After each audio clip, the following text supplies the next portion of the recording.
سلام علیکم برادران. اگر اینترنت شما مثال سکور کند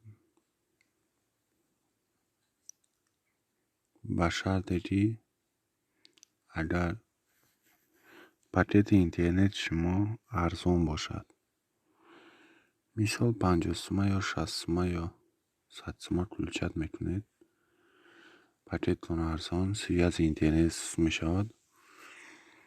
از روی چی همین سوی از میشود من به شما از نشان میدیم. برادران همتون خواهش لایک در استوری ایمون مونین و کمتری های خوب نیستین. میریم نستوری که میداریم برادران، پریلژن ده میداریم،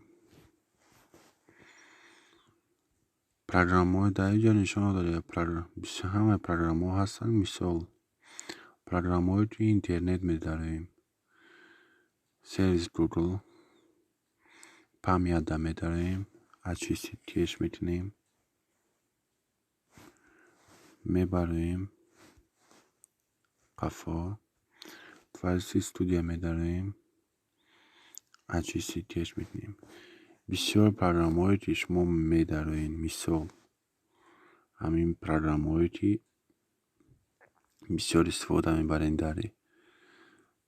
در اینترنت، مثال میدارین ایمو HTTPS 13 مگابایت گرفتاریه،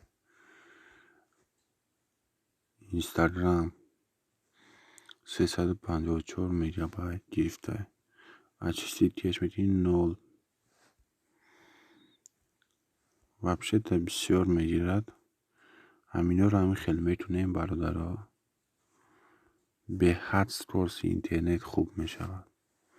ایما سوید برادرها در آمده همین خیلی کنین، فیلتراتون رو نویسین. رحمت به همتون برای دستگیریتون. میدردارم ای همتون خواهش لایک پد سطح همه شکنین برادرای عزیز. هم دو کانالی که در پایانه در کمتر نسیدی همون پد سطح کنین.